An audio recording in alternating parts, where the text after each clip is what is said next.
บายดีท่านผู้ปกครองและน้องนักเรียนชั้นห้องป .4 ก่อหมดทุกคนเนาะมื้อนี้มาพบกับสาวครูไลเช่นเคยเด้อมื้อนี้สาวครูจะนำพาพวกหลานมาเรียนวิชาคณิตศาสตร์แต่ว่ามื้อนี้สาวครูจะนำพาพวกหลานมาเรียนอยู่ในหลักสูตรใหม่ของวิชาคณิตศาสตร์เนื่องจากว่าสาวครูได้ไปฝึกอบรมมาแล้วเนาะวันนี้สาวครูจะนำพาพวกหลานไปเรียนอยู่ในบทที่1จำนวนหลายกว่า10,000หรืออ่านอีกอย่างหนึ่งว่า10,000นะ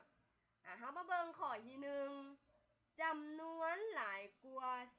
10,000เฮามาเบิ่งว่ามันจะมีจำนวนอะไรแน่ให้พวกหลานมาสังเกตเบิ่งบัตรคำขอโทษเนาะให้พวกหลานมาสังเกตเบิ่งบัตรจำนวนที่สาวครูได้เกี่ยมมาเนาะให้พวกหลานสังเกตเบิ่งดูว่าบัตร1มีอยู่จักบัตรบัตร1นี่เป็นบัตรสีเหลืองมีอยู่จักบัตรมีอยู่3บัตรถ้าบัตร1มีอยู่3บัตรต้องแทนด้วยเลข3แม่นบ่พวกหลานบัดนี้เฮาไปเบิ่งว่าบัตร10มีอยู่จักบัตรบัตร10จะเป็นสีบัวบัตร10มีอยู่จักบัตรนับเบิ่งดูบัตร10นี่แม่นมีอยู่5บัตรแม่นบ่ถ้าบัตร10มีอยู่5บัตรก็ต้องเป็นเท่าใดต้องเป็น50แม่นบ่บัดนี้เฮาไปเบิ่งบัตร100บัตร100สีฟ้านี่มีอยู่จักบัตรแม่นมีอยู่บัตรเดียวก็แทนด้วย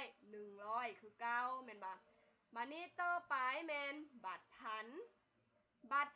นี่สีเหลืองนี่แม่นมีอยู่จักบัตรพวกหลานบัตรพันนี่แม่นมีอยู่4บัตร4บัตรพันต้องเป็น4หยังต้องเป็น4,000หรือว่าแทนด้วยเลข4แม่นบ่ต่อไปแม่นบัตร10,000บัตร10,000นี่แม่นมีอยู่จักบัตรบัตร10,000นี่แม่นมีอยู่2บัตรบัตร10,000 2บัตร2บัตร10,000ต้องเท่ากับ20,000แม่นแทนด้วยเลข2แม่นบ่ให้พวกหลานสังเกตเบิ่งเด้อบัดนี้เฮามาเบิ่งข้อที่1ตัวนี้จำนวนที่อยู่ข้างเทิงแม่นเท่าใดแม่นเท่าใดพวกหลานฮู้บ่เบิ่งเด้อ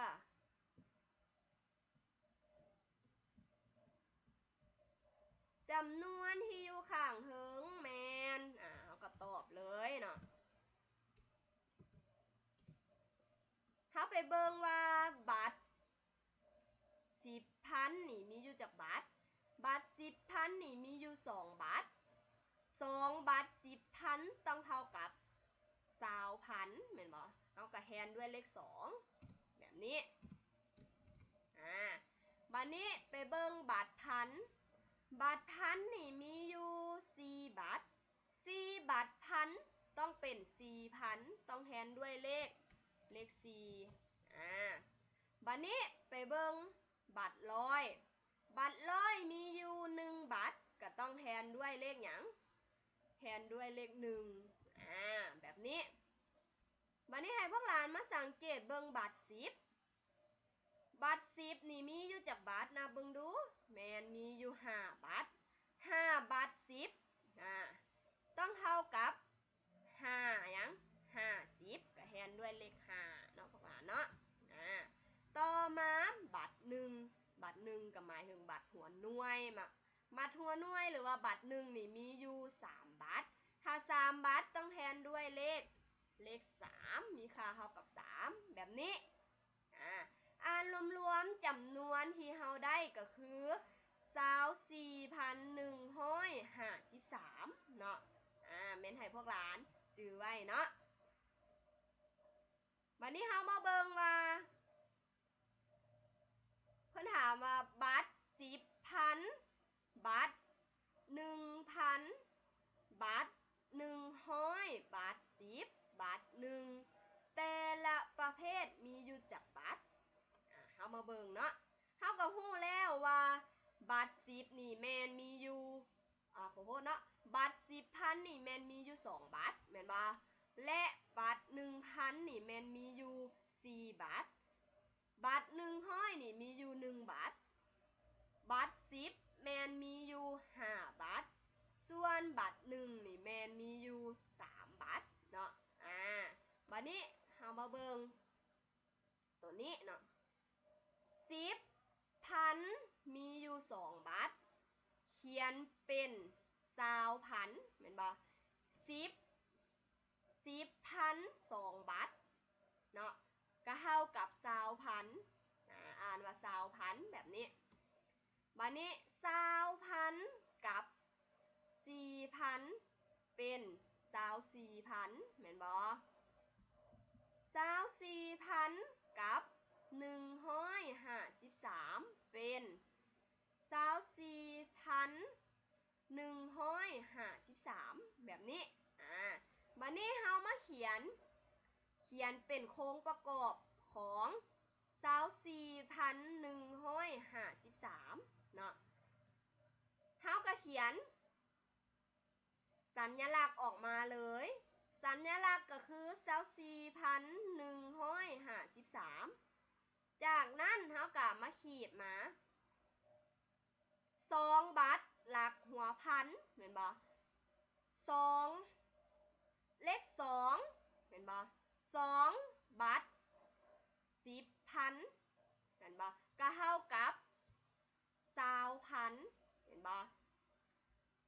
4บัตร4บัตรพันก็เท่ากับ4,000 1บัตรร้อยก็เท่ากับ100ให้เฮาเขียนออกมาจังซี่5บัตร10ก็เท่ากับ50ส่วน3บัตร1ก็เท่ากับ3ให้เฮาเขียนเป็นคำอ่านออกมาจังซี่ถ้าเฮาอ่านเฮาก็อ่านว่า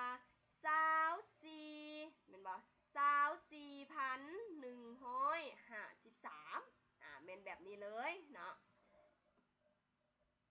บัดนี้สาวครูจะนำพาพวกหลานมาย้ายใส่ตารางตัวนี้เนาะย้ายใส่อัตราตารางตัวนี้ตารางของหลักเนาะอันนี้แม่นหลักหัวหน่วยหลักหัว10หลักหัวร้อยหลักหัวพันและหลักหัว10,000หรือว่าหลักหัวหมื่นแม่นอันเดียวกันเด้อพวกหลานเด้อจากนั้นเฮาก็มาย้ายเป็นสัญลักษณ์ใส่เลย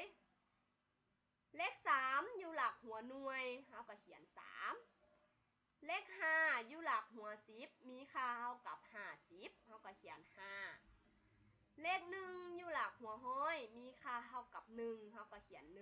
1เลข4อยู่หลักหัวพันมีค่าเท่ากับ4เฮาก็เขียน4มีค่าเท่ากับ 4,000 ฉะนั้นเฮาจึงเขียน4อยู่หลักหัวพันเลข2อยู่หลักหัว10,000หรือว่าหลักหัวหมื่นมีค่าเท่ากับ20,000หรือว่า20,000นั่นเองเนาะพวกหลานเนาะคันเฮาอ่านเฮาก็อ่านว่า24,153หรือว่าเฮาจะอ่านว่า24,153อันนี้เฮาย้ายเป็นสัญลักษณ์ต่อมาอันนี้ทางเทิงตัวเครื่องกลางนี้การย้ายเม็ดเห็นบ่เลข3อยู่หลักหัวหน่วยเฮาก็ใส่3เม็ด5อยู่หลักหัว10มีค่าเท่ากับ50ฉะนั้นเฮาก็ย้ายใส่5เม็ด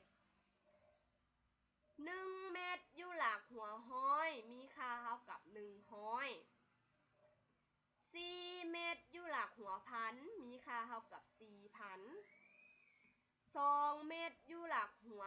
10,000มีค่าเท่ากับ20,000หรือว่าอีกอย่างหนึ่งว่า20,000นั่นเอง